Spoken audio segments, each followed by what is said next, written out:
오늘 밤 우리는 인류 역사상 가장 중요한 질문 중 하나를 마주하려 합니다. 바로 예수는 누구인가? 라는 질문입니다. 본격적인 이야기에 앞서 잠시 여러분의 마음을 모아주시면 감사하겠습니다. 만약 오늘 이 이야기가 여러분의 마음에 작은 울림이라도 준다면 좋아요와 구독으로 그 은혜를 나누어 주십시오. 여러분의 작은 손길이 또 다른 영혼에게 하나님의 사랑이 닿는 귀한 통로가 될 수 있습니다. 이 채널을 통해 진리를 찾는 모든 분들에게 주님의 평화와 축복이 가득하기를 기도합니다. 우리 중 많은 이들은 성경책 표지에 새겨진 십자가나 목에 건 십자가 목걸이를 통해 예수라는 이름을 가까이 두고 있습니다. 브라질의 리우데자네이루에 가면 도시를 품에 안으려는 듯 두 팔을 벌리고 서 있는 거대한 예수상을 볼 수 있습니다. 높이 40m, 양팔의 너비 또한 40m에 달하는 이 석상은 밤낮으로 그 도시의 상징이 되어 사람들을 맞이합니다. 어떤 이들은 올해를 예수의 해라고 부르기도 했습니다. 한 방송사에서는 예수의 생애를 다룬 미니 시리즈를 방영했고 서점가에는 예수에 관한 책들이 끊임없이 출간됩니다. 젊은이들 사이에서는 예수님이라면 어떻게 하셨을까? 라는 질문을 던지는 움직임도 일어납니다. 이처럼 거의 모든 사람이 예수의 이름을 들어보았지만 수많은 사람들은 여전히 그가 진정 누구인지 알지 못합니다. 그들의 삶과 마음 속에 예수님을 진정으로 모시지 못한 채 살아가고 있습니다. 오늘날 세상은 우리를 구원해줄 메시아를 찾고 있습니다. 수천 년 전 예언자 에스겔은 하나님의 말씀을 이렇게 전했습니다. 내가 그들 가운데서 한 사람이라도 찾아보려 하였으나 찾지 못하였노라. 이 말씀은 하나님께서 당신의 손을 얹어 축복하고 사용하실 만한 한 사람, 온전히 자신을 내어주고 삶을 맡길 사람을 찾으셨으나 찾지 못하셨다는 뜻입니다. 오늘날 신문과 뉴스를 보십시오. 세상은 마치 브레이크가 고장난 열차처럼 혼돈을 향해 달려가고 있습니다. 특히 중동 지역에서는 수백 년 동안 반복되어 온 똑같은 문제로 여전히 싸우고 있습니다. 수많은 회담과 휴전, 조약과 약속들이 오고 갔지만 그들의 싸움은 멈추지 않습니다. 이는 인간이 도덕적으로 실패했음을 보여주는 명백한 증거입니다. 이러한 절망 속에서 우리의 유일한 희망은 오직 하나님뿐입니다. 그리고 하나님의 계획은 이미 성경을 통해 분명히 선포되었습니다. 지금 이 순간 하늘 보좌 우편에는 한 분이 앉아 계십니다.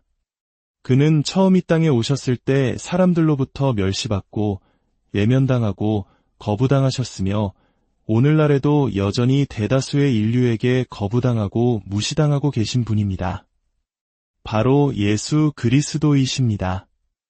하나님께서는 그가 장차 이 세상의 통치자가 될 것이라고 약속하셨습니다.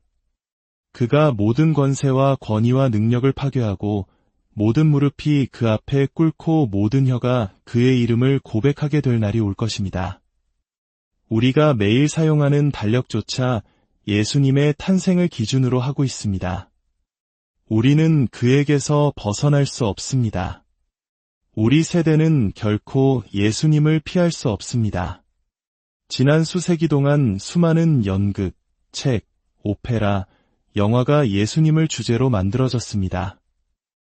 왜 오늘날 사람들은 이토록 예수에게 깊은 관심을 보이는 것일까요? 역사상 그 어떤 인물보다 인류의 역사를 송두리째 바꿔놓은 이 사람은 과연 누구일까요?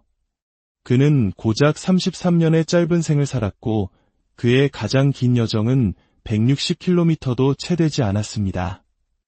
그는 단순히 민중의 영웅이었을까요? 아니면 혁명가였을까요? 아니면 그가 스스로 말씀하신 것처럼 살아계신 하나님의 아들이셨을까요? 우리에게 자신을 하나님의 아들이라 부르며 죽기까지 따르라고 요구하는 그는 도대체 누구일까요? 우리는 그가 인간이었음을 압니다. 그는 완전한 인간이셨습니다. 성경은 신약에서만 83번이나 그를 인자, 즉 사람의 아들이라고 칭합니다. 성경 곳곳에서 우리는 그의 인간적인 모습을 발견할 수 있습니다. 그는 배고픔을 느끼셨고 배 뒤편에서 피곤에 지쳐 주무시기도 했습니다. 친구들과 우정의 기쁨을 나누셨고 오해받고 멸시당하기도 하셨습니다. 사랑하는 이의 무덤 앞에서 눈물을 흘리셨으며 유혹과 싸워야 했고 실망감을 견뎌내야 했습니다. 우리와 똑같은 희로애락을 겪으신 완전한 인간이셨습니다. 그러나 동시에 그는 세상이 창조되기 전부터 인류가 존재하기 전부터 계셨던 하나님의 유일한 아들이심을 선포하셨습니다. 요한복음은 이렇게 시작합니다. 태초에 말씀이 계시니라. 이 말씀이 하나님과 함께 계셨으니 이 말씀은 곧 하나님이시니라. 그리고 예수님은 직접 말씀하셨습니다. 아브라함이 나기 전부터 내가 있느니라. 이 한마디로 예수님은 역사상 존재했던 다른 모든 사람과 자신을 구별하셨습니다. 아브라함이 태어나기 전부터 나는 영원한 현재로 존재한다. 예수님에게는 과거도 미래도 없습니다. 모든 것이 영원한 현재이며 바로 오늘 밤 그는 여러분 한 사람 한 사람에게 말씀하고 계십니다. 골로새서 1장은 증언합니다. 만물이 그에게서 창조되되 하늘과 땅에서 보이는 것들과 보이지 않는 것들과 혹은 왕권들이나 주권들이나 통치자들이나 권세들이나 만물이 다 그로 말미암고 그를 위하여 창조되었고 또한 그가 만물보다 먼저 계시고 만물이 그 안에 함께 섰느니라. 이 세상의 모든 것이 심지어 우리가 지금 느끼는 이 공간의 질서조차도 그분이 붙들고 계시기에 유지되는 것입니다. 베드로는 고백했습니다. 주는 그리스도시요 살아계신 하나님의 아들이시니이다. 예수님께서 베들레헴에 오신 것은 그의 탄생이나 시작이 아니었습니다. 그것은 성육신, 즉 말씀이 육신이 되어 우리 가운데 거하시는 사건이었습니다. 그는 이미 존재하셨습니다. 흥미로운 점은 예수님은 단 한 번도 죄에 대해 사과하신 적이 없다는 것입니다. 오히려 그는 자신의 생각이나 행동에서 단 하나의 잘못이라도 찾아보라고 사람들에게 도전하셨습니다. 우리는 어떻게 예수님을 설명할 수 있을까요? 오늘날 세상에 만연한 증오, 탐욕, 정욕, 전쟁, 인종차별과 분열의 근본적인 원인은 무엇일까요?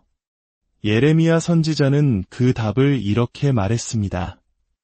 만물보다 거짓되고 심히 부패한 것은 마음이라.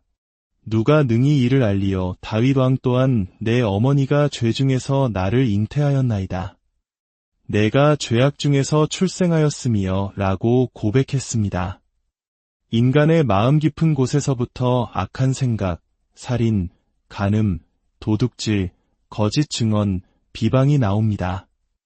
문제의 근원은 우리의 마음입니다. 예수님의 권위는 어떠했습니까? 요한복음 7장은 그 사람이 말하는 것처럼 말한 사람은 이때까지 없었나이다 라고 기록합니다. 그는 죄를 용서하셨습니다. 역사상 그 어떤 예언자도 죄를 사하는 권세를 주장하지 못했습니다. 모하메드도 부처도 그러하지 못했습니다. 오직 예수님만이 내 죄 사함을 받았느니라 라고 선포하셨습니다. 그는 자연을 다스리는 권위도 가지고 계셨습니다. 거친 파도가 몰아치고 폭풍이 울부짖을 때 그는 손을 들어 말씀하셨습니다. 잠잠하라, 고요하라. 그러자 바다는 잔잔해지고 폭풍은 멈추었습니다. 그는 질병을 다스리는 권세가 있으셨습니다. 믿음을 가지고 그에게 나아와 그의 손길이 닿은 모든 병든 자는 고침을 받았습니다. 그렇다면 그의 죽음은 어떻습니까? 그의 죽음 또한 역사상 그 누구와도 달랐습니다. 예수님은 범죄자처럼 처형당하셨습니다. 그러나 그것은 자신의 죄 때문이 아니었습니다. 그는 우리의 죄를 대신 짊어지셨습니다. 죄를 알지도 못하신 분이 우리를 대신하여 죄 자체가 되셨습니다. 이사야 신세장은 여호와께서는 우리 모두의 죄악을 그에게 담당시키셨도다 라고 예언했고, 베드로전서 2장 24절은 친히 나무에 달려 그 몸으로 우리 죄를 담당하셨으니 라고 증언합니다. 여러분의 모든 죄, 과거와 현재와 미래의 모든 죄가 십자가 위에서 그에게로 옮겨졌습니다. 미가 선지자는 우리의 모든 죄가 깊은 바다에 던져졌다고 말합니다. 우리의 죄는 흔적도 없이 사라졌습니다. 예수님께서 십자가에서 당신을 위해 처형당하심으로 당신이 받아야 할 심판과 지옥의 형벌을 대신 받으셨습니다. 그러므로 그리스도 안에 있는 자에게는 결코 지옥에 갈 필요가 없습니다. 최후의 심판대 앞에 설 필요가 없습니다. 그러나 그리스도 밖에 있는 모든 사람은 언젠가 하나님의 위대한 심판대 앞에 홀로 서게 될 것입니다. 많은 사람들이 그곳에서 함께라면 괜찮을 것이라 착각하지만 당신은 철저히 혼자가 될 것입니다. 당신이 예수님을 어떻게 대했는지, 당신의 삶을 어떻게 살았는지에 대해 하나님 앞에서 설명해야 할 것입니다. 그때 가서 자비를 구하여도 너무 늦을 것입니다. 성경은 그날 사람들이 바위와 산을 향하여 우리 위에 떨어져 보좌에 앉으신 이의 얼굴에서 우리를 가리라고 외칠 것이나 피할 수 없을 것이라고 말합니다. 많은 사람들이 예수님의 가르침, 예를 들어 서로 사랑하라는 말씀은 받아들이지만 십자가 앞에서 멈춥니다. 그러나 당신이 진정으로 그를 알려면 반드시 십자가 앞에 나아가야 합니다. 당신이 죄인임을 고백하고 죄에서 돌이키는 회개가 필요합니다. 회개란 삶의 방향을 바꾸는 것입니다. 한 방향으로 걸어가던 삶을 멈추고 다른 방향으로 기꺼이 나아가겠다고 결단하는 것입니다. 하지만 저는 그럴 능력이 없습니다. 변화하려고 노력했지만 실패했습니다. 라고 말할지 모릅니다. 맞습니다. 우리 스스로는 할 수 없습니다. 그러나 당신이 하나님께 자신을 맡기며 주님, 당신의 도움이 필요합니다.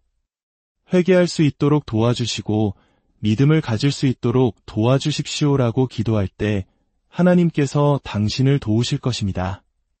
그리고 부활이 있습니다. 성경은 그가 죽으신 후 무덤에 묻히셨으나 사흘 만에 다시 살아나셨다고 증언합니다. 그는 지금도 살아계십니다. 제자들이 무덤에 갔을 때 그곳에 있던 두 천사가 말했습니다. 어찌하여 살아있는 자를 죽은 자 가운데서 찾느냐? 그는 여기 계시지 않고 살아나셨느니라. 제자들이 온 세상으로 복음을 들고 나아갈 수 있었던 원동력은 바로 부활이었습니다. 우리는 지금 살아계신 그리스도에 대해 이야기하고 있습니다. 그분은 오늘 당신의 삶과 마음 속에 들어오셔서 당신과 당신의 가정, 당신의 이웃, 그리고 이 나라 전체를 변화시킬 수 있습니다. 성경은 말합니다. 내가 만일 내 입으로 예수를 주로 시인하며 또 하나님께서 그를 죽은 자 가운데서 살리신 것을 내 마음에 믿으면 구원을 받으리라. 당신은 그가 죽으셨을 뿐만 아니라 부활하셨다는 사실을 믿어야 합니다. 주님, 저는 죄인입니다. 저의 죄를 회개합니다. 저를 용서하시고 변화시켜 주십시오 라고 고백하는 것과 더불어 부활하신 그리스도께서 성령님을 통해 당신의 남은 삶을 인도하시도록 맡겨야 합니다. 만약 그리스도께서 부활하지 않으셨다면 그는 하나님이 아니시며 우리의 믿음은 헛된 것이 됩니다. 사도 바울은 본래 그리스도인들을 핍박하고 죽이기까지 하던 사람이었습니다. 그는 예수를 미워했습니다. 그러나 다마스쿠스로 가는 길 위에서 그는 하늘로부터 비치는 밝은 빛을 보고 무릎을 꿇었습니다. 그리고 그는 그것이 예수님이라는 것을 알았습니다. 그는 물었습니다. 주여, 누구시니이까? 바로 이 질문이 오늘 당신이 대답해야 할 질문입니다. 예수는 누구인가? 만약 예수님이 자신이 하나님이 아님을 알면서도 그렇다고 주장했다면 그는 사기꾼이었을 것입니다. 만약 그가 자신이 하나님이라고 착각했고 그 차이를 몰랐다면 그는 정신 이상자였을 것입니다. 그러나 그는 자신이 말씀하신 그대로 육신으로 나타나신 하나님이셨습니다. 생각해 보십시오. 저 하늘의 별들과 행성들과 이 모든 우주를 창조하시고 붙들고 계신 전능하신 하나님께서 오늘 밤 당신의 삶과 마음속으로 들어오시기를 원하십니다. 어쩌면 당신은 교회에 다니고 세례도 받았을지 모릅니다. 그러나 마음 깊은 곳에서는 확신이 없을 수도 있습니다. 하나님 앞에 설 준비가 되었는지 그 마지막 심판을 피할 수 있을지 확신하지 못할 수 있습니다. 당신은 빌라도가 던졌던 질문 앞에 서야 합니다. 그러면 그리스도라 하는 예수를 내가 어떻게 하랴? 빌라도는 물에 손을 씻으며 책임을 회피했습니다. 오늘 밤 당신도 그처럼 손을 씻고 이 자리를 떠나 예전의 삶으로 돌아갈 수 있습니다. 그러나 바울은 두려워하고 떨며 놀라워하면서도 올바른 질문을 던졌습니다. 주님, 내가 무엇을 하기를 원하시나이까? 예수님은 그에게 일어나 가라고 말씀하셨습니다. 그리고 오늘 밤 예수님은 당신에게도 똑같이 말씀하고 계십니다. 일어나 가라, 당신의 자리에서 일어나 예수님과의 새로운 관계를 맺으십시오. 당신의 죄가 용서받았음을 확신하십시오. 오늘 밤이 당신에게 주어진 유일한 기회일지도 모릅니다. 성령께서 당신의 마음에 말씀하시는 이 순간을 놓치지 마십시오. 요한계시록 3장 20절에서 예수님은 말씀하십니다. 볼지어다. 내가 문 밖에 서서 두드리노니 누구든지 내 음성을 듣고 문을 열면 내가 그에게로 들어가 그와 더불어 먹고 그는 나와 더불어 먹으리라. 예수님은 지금 당신의 마음의 문을 두드리고 계십니다. 그는 당신의 마음속에 들어가 당신의 삶을 변화시키고 당신이 이전에 결코 알지 못했던 평안과 기쁨을 주시기를 원하십니다. 당신의 모든 죄를 용서하시고 오늘 밤 죽더라도 천국에 갈 것이라는 확신을 주기를 원하십니다. 당신은 오늘 이 자리에서 그 확신을 얻을 수 있습니다. 예수님께서 십자가에서 죽으신 것은 당신을 사랑하셨기 때문입니다. 이제 그분은 당신이 마음을 열고 그를 영접하기를 요청하고 계십니다. 당신과 그리스도와의 관계에 단 하나의 의심이라도 있다면 지금 바로 결단하십시오. 당신이 어디에 있든 당신의 집에서 혹은 길 위에서 바로 그 자리에서 마음의 문을 열 수 있습니다. 이렇게 기도해 보십시오. 하나님, 저는 죄인입니다. 저의 죄를 회개하오니 용서하여 주십시오. 예수님께서 저의 죄를 위해 십자가에서 죽으시고 부활하셨음을 믿습니다. 지금 제 마음의 문을 엽니다. 예수님, 제 삶에 들어오셔서 저의 주인이 되어 주십시오. 저의 남은 삶을 인도하여 주옵소서. 예수님의 이름으로 기도합니다. 아멘. 이 기도를 진심으로 드리셨다면 당신은 이제 하나님의 자녀가 되었습니다. 주님의 은혜와 평강이 당신의 삶과 가정 위에 그리고 당신이 사랑하는 모든 이들 위에